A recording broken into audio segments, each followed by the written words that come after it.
Você conhece algum adolescente que tem evitado sair com os amigos, se isolado, reclama que de vez em quando sente seu coração muito acelerado, que sua mente tem tido dificuldades para se concentrar, ou até, tá impedindo ele de dormir?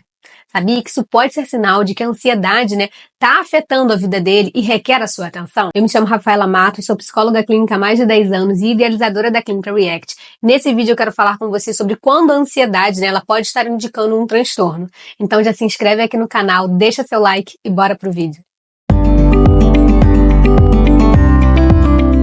A primeira coisa que eu gostaria de esclarecer aqui é que a ansiedade, ela é uma emoção normal e esperada frente a alguns desafios da nossa vida, Isso porque ela ativa o nosso sistema de alerta e nos prepara, para agir quando é entendido que há algum perigo ou alguma ameaça. Então a ansiedade, quando ela tem um motivo para acontecer, ela é considerada algo que nos protege. Agora, se essa ansiedade está acontecendo com frequência, ela é recorrente, ela é muito intensa e às vezes acontece até se não tiver um motivo aparente, então é sinal de que esse adolescente está precisando de uma avaliação para entender o que pode estar acontecendo com essas emoções. Eu queria então agora compartilhar 3 casos, de como que a ansiedade vai aparecendo na adolescência para facilitar aqui a nossa compreensão. Eu atendia um jovem, que tinha ali mais ou menos os seus 16 anos e ele sofria de ansiedade generalizada. Ele tinha muitas preocupações, com a escola, com os seus relacionamentos, com a saúde da sua família. Gente, era um adolescente que estava o tempo todo preocupado, com alguma coisa que pudesse acontecer com seu pai, com a sua mãe, um adoecimento,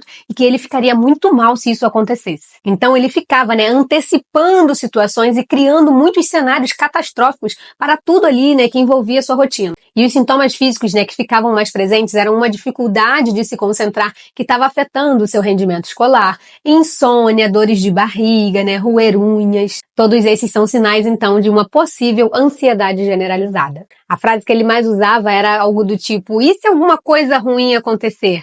E se acontecer alguma coisa com os meus pais? E se acontecer alguma coisa na escola? Ele sempre estava pensando que algo ruim podia acontecer. Já no caso de fobia social, eu atendia um outro jovem que tinha mais ou menos os seus 14 anos e ele tinha muito medo de ser avaliado e julgado. E o que ele fazia com isso? Evitava todas as oportunidades, aonde ele fosse se sentir em evidência. Então ele não queria fazer ligações, ele não aceitava ligações. Era um adolescente, que, por exemplo, criava todos os motivos e até passava mal em dias que ele precisava fazer alguma apresentação na escola. Ele fazia de tudo, para evitar estar presente durante essa avaliação. E ele também tinha um isolamento social, Então ele não tinha muitos amigos, sabe? Ele não saía muito, não era muito participativo. Ele tinha 1 ou 2 amigos e que ele conversava mais pelo WhatsApp. Os sintomas incluíam, então, toda essa evitação de qualquer contato social onde ele se sentia exposto, um isolamento, ele ficava com as bochechas vermelhas, o que o deixava ainda mais constrangido, tremores, suor,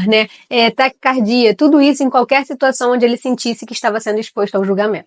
Nesse caso, então, a gente está falando, da fobia social, um medo extremo de relacionamentos sociais, porque acha que vai ser julgado, criticado, e até rejeitado. E por último, no quadro de transtorno do pânico, a gente vai falar então, de um adolescente que vai ter crises de forma muito abruptas, repentinas, do nada ele vai ter uma crise e elas são muito intensas. E elas não acontecem necessariamente todo dia, ou em dia, semana sim, semana não. Elas não têm uma data específica. De repente, esse adolescente vai ter uma crise de ansiedade muito forte. Então, o que eu mais escuto quando eu atendo, um adolescente que tem crise de pânico, é que ele tem um pavor dela acontecer de novo, porque durante a crise ele acredita que vai morrer. Isso acontece porque os sintomas são tão intensos, gente, que o adolescente pensa que está perdendo todo o controle do seu corpo, que aquilo é um infarto, que aquilo é qualquer coisa, menos uma crise de ansiedade. Já no quadro de transtorno do pânico, a gente vai falar então de um adolescente que vai ter crises de ansiedade que são muito, muito intensas e acontecem do nada.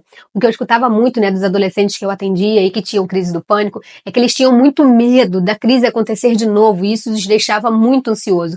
Porque durante a crise, gente, os sintomas são tão intensos, que a gente pensa que vai morrer, a gente pensa que acabou, que aquilo ali é um infarto, que é qualquer coisa, menos uma crise. Essa crise ela é tão desesperadora, que como eu falei, começa a ter um medo de que ela aconteça de novo. Então esse adolescente vai ficar o tempo todo em alerta, tentando evitar qualquer situação que ele ache que pode despertar a crise. Só que como ele está muito ansioso, isso deixa ele mais sensível a ter uma nova crise. E como que acontece a crise de pânico?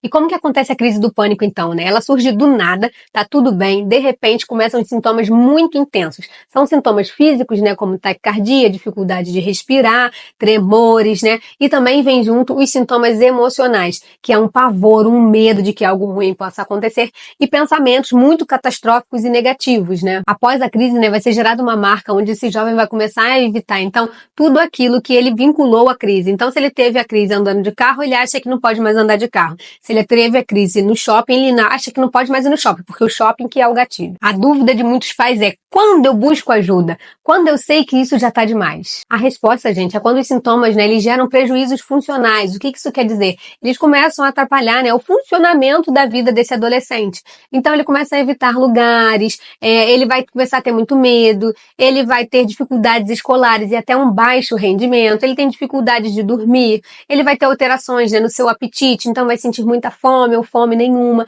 Ela começa a afetar toda essa rotina. Isso é um grande sinal de alerta e que precisa ser olhado, né, com muito cuidado. Porque essa pessoa, né, ela já começou a perder a sua qualidade de vida. Ela já tá, né, com a ansiedade dominando, né, a forma como ele vai fazendo as suas escolhas. E por último, né, e também muito importante, é você avaliar a frequência, intensidade, né, desses sintomas, se eles são recorrentes ou não, e se vocês já tentaram outras estratégias, né, e não conseguiram o resultado esperado. Então, se você está percebendo que o seu filho pode estar passando por algum desses quadros de ansiedade que eu acabei de citar aqui, entre em contato conosco da Clínica React que nós podemos te ajudar. E se você gostou desse vídeo e quer saber mais sobre saúde mental, se inscreve aqui no canal, curte e compartilha que logo mais eu volto. Um beijo e até a próxima!